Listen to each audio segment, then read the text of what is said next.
2 weeks ago, I spent some time traveling in two of the most beautiful national parks on Earth, Banff and Jasper in Alberta, Canada. Driving into the mountains, I immediately felt the hairs on my skin stand straight up. You know when you get goosebumps, but the good kind of goosebumps? Well, that's what happened to me. Justine and I love camping here in Ontario in places like Algonquin Park, so we just were really excited to be able to see what it would be like out west, and what a treat it was. We arrived at Two Jack Lake to find that our campsite was right up against the water with a beautiful view of the mountains. It really couldn't have been more perfect, except for one little thing. Okay, cut the music for a second. I have to tell you something really funny. Okay, it was not funny at the time, but looking back at it now, it's pretty funny. So prior to coming on this whole trip and leading up to it, Justine was starting to get really nervous about bears, specifically getting mauled by a grizzly bear. Now, I told her that these types of encounters are very rare and, as long as we take the proper precautions, it's not really something we have to be super concerned about. And I also told her that all this fear that she was bringing on the trip, she was just going to attract the bears to come and find us. So the first night winds down at our campsite. We enjoy a swim in the cold waters and then watch the sun go down behind the mountains. A beautiful night, that is, until darkness fell. As Justine and I were sleeping peacefully in the tent, I hear a sound outside that wakes me. So I prop my head up and listen closer. It's the sound of footsteps. But not normal footsteps. Heavy footsteps. My heart starts racing. It's her first night and we're already getting mauled by a grizzly. So I look over at Justine, who's still sleeping like a baby, and think, this is your fault. You attracted this. The footsteps kept getting closer and closer, and at this point they sounded like hooves. I literally felt like Frodo, Sam, Merry, and Pippin when they're hiding from the rider under that tree as its hooves crunched above them. Unable to take it anymore, I had to sneak a look outside to see what fate had in store. So I unzipped the tent and peered out.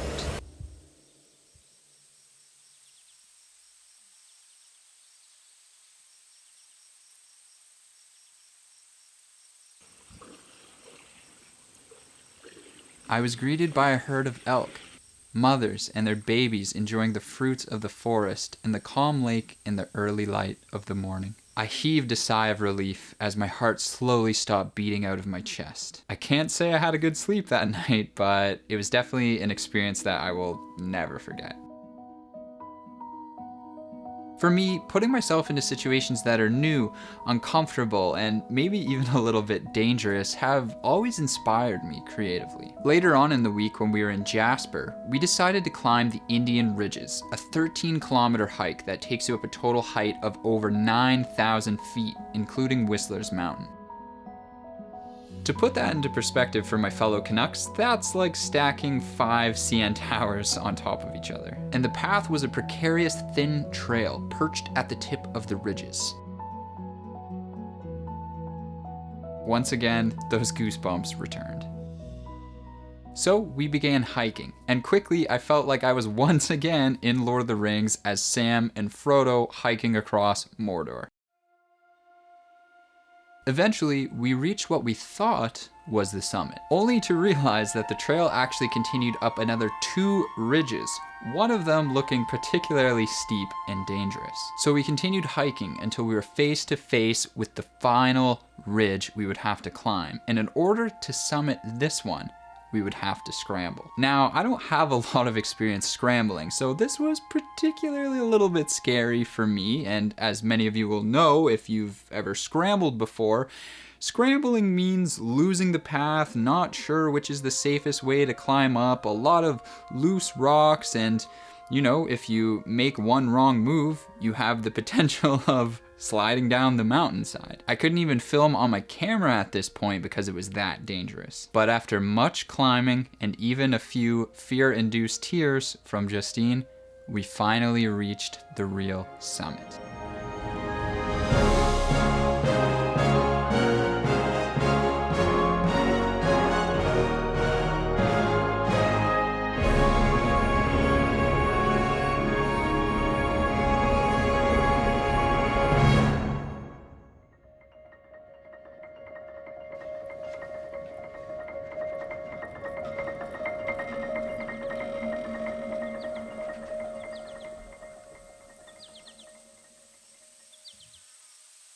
Many of you have asked me how I create my videos, and while I can't, of course, give you my secret sauce, I can let you in a little bit.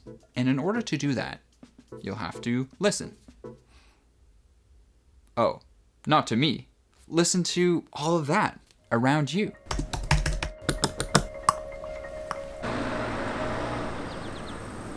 We all have sensory gateways, which we use to perceive information about the world around us. And for me, one of the most important ones is sound. I'm personally very sensitive to sound. And now I don't really know why that is. I guess it's just the way I'm wired, but I remember when I was a kid in school and I'd be riding the school bus and one of my friends would maybe want to share some of their music with me.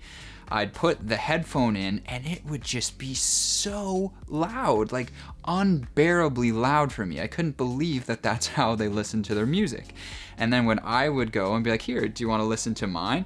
They'd ask me if the music was even on because they couldn't hear anything. When it comes to the creative process for me, music plays a huge role. A lot of the time, before I even begin writing, I'll be trying to find a song that captures the mood or tone that I'm feeling and trying to convey. To do that, I use today's sponsor, Epidemic Sound. Epidemic Sound is the music service that I've been using since day one, since I created my very first video.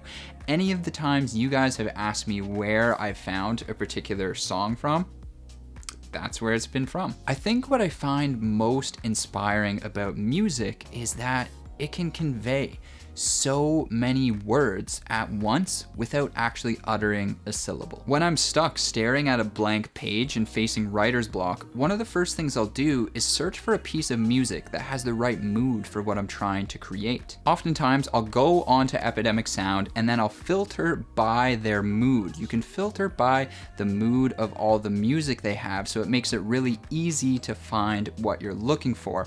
And then I'll find the perfect track, it'll click, and then honestly the words just kind of pour out of me after that. Once I have the headphones on and I can hear the music, it's just like the floodgates open up. And in doing this, I actually find that the speaking portions of my video are made better because I can align them with the mood of the music. So everything comes together in a complete package. I realize that this might not work for everybody, but the next time that you find yourself struggling creatively, especially with maybe writing something, try and find a piece of music that matches what you are trying to convey, and then just sit with that music for a while. Listen to it, let it kind of digest, and see if anything bubbles to the surface for you. I can highly recommend Epidemic Sound to do this because, like I said, I've been using them since day one. They have the largest music library out there, and best of all, you can actually try them for free for 30 days by using my link in the description down below. I sincerely hope that they can inspire you as much as they've helped me.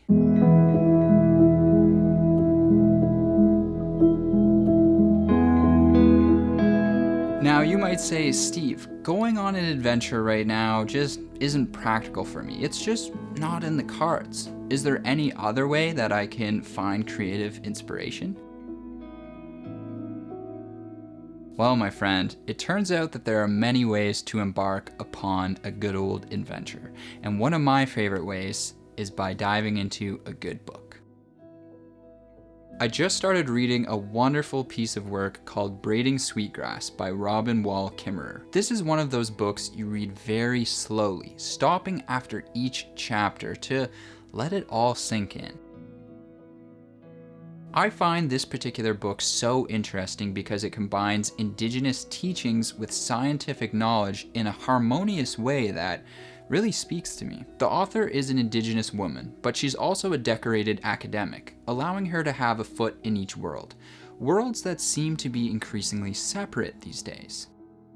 I found her story of how she enrolled in botany really resonated with me because she was very confused about how science only always seemed to ask the how, but not the why. Robin observed growing up that asters and goldenrod would always grow together in a beautiful way. And so she was curious, why did they grow together when they could grow separately? And why did she find them so beautiful? beautiful? She asked these questions to her school advisor, and he told her this was not science. Science does not concern itself with the question of beauty, and its role is to separate the observer from the observed. If she wanted to know the answer, she should enroll in the arts instead. However, this question that Robin had asked would later turn out to be, in her words, a question of science, a question of art, and a question of beauty. Look at this image. It's just a simple yellow circle, right? But if you stared at this long enough and then closed your eyes, you would see an after image in its place, and the after image's color would be purple. If we examine a color wheel like an artist would use, where do we find the colors purple and yellow? Directly across from one another. This means they are complementary to one another. Using them together represents each color more vividly. Goethe, a man of science and art, writes, "The colors diametrically opposed to each other are those which reciprocally evoke each other in the eye." Knowing this, we may ask, why then might asters and goldenrod grow together as a pair of complementary colors? Well, it turns out not only do we humans perceive yellow and purple together vividly, it turns out bees do as well, thus potentially increasing the chances of pollination than if they were to grow separately. It would appear then that asters and goldenrod understood the concept of color reciprocity before us. A question of science, a question of art, and a question of beauty